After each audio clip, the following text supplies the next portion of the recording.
Ini yang udah ditunggu-tunggu selama ini. Dan alhamdulillah ya, penantian itu membuahkan hasil. Penantiannya sekitar 6-7 tahunan. Awalnya kita menikah, terus udah beberapa bulan nggak dapat, terus akhirnya kita langsung memutuskan untuk program aja. Kami langsung ke dokter lagi.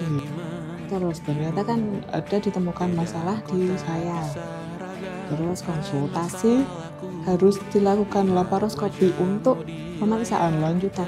Di akhir 2018 itu kita melakukan operasi laparoskopi untuk recovery tugas. Setelah itu dicoba untuk program alami lagi, tapi belum berhasil. Kita mau konsul lagi, memang dari dokter itu menyarankan untuk IVF karena saluran tubuhnya itu dua-duanya udah nggak bisa diperbaiki lagi.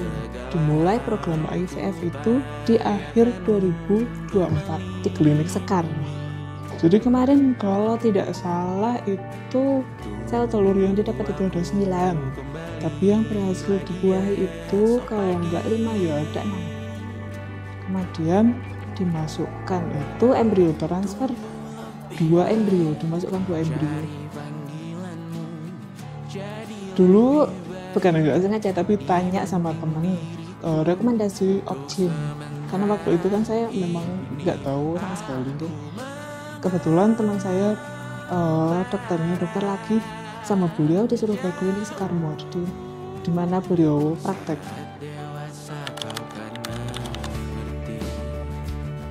Pasti up and down itu ada ya, karena memang kendala untuk bisa menantikan buah hati ini kan ya banyak proses ya, ada beberapa kali operasi. Jadi ya kita pasrahkan, kita tetap berusaha. Kalau memang harus ada penanganan seperti operasi, terus observasi dan sebagainya, ya kita sesuai dengan arahan beliau. Kemudian terkait operasi itu kan juga beberapa kali ya, karena memang setelah dilakukan operasi laparoskopi ternyata masih ada kendala lagi, sehingga diputuskan untuk operasi yang kedua kalinya. Dan sebelum dimulai IVF itu, dan ya ketika harus operasi lagi ini kan membuat kita sempat down juga. Tapi karena pengalaman beliau, Dr. Latif beberapa kali menangani, masih ada harapan, dan menyemangati kita juga.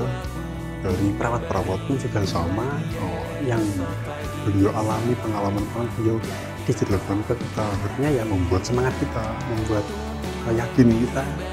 Dan alhamdulillah ya penantian itu membuahkan hasil. Ya kalau pelayanan yang disukai sebenarnya banyak faktor ya, seperti fasilitas, kemudian komunikasi.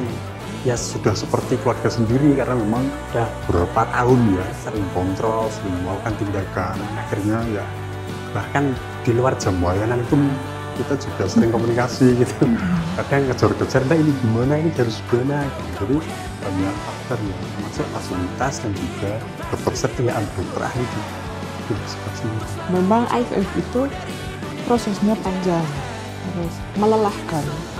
Jadi harus memang ekstra sabar, semangat.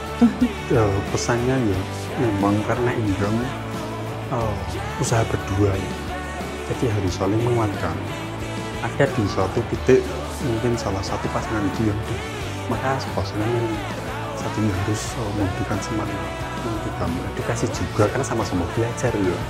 Dan yang kedua persiapan, yang pasti persiapan mental, materi juga itu yang harus dipersiapkan, meskipun itu berkala, tapi kan harus dipersiapkan di awal. Dan nanti ketika ada tindakan di luar yang diperhitungkan itu sudah siap semua. Yang pasti saling menguatkan lah dalam hal apapun, dari mental dan dari materi itu saling menguatkan.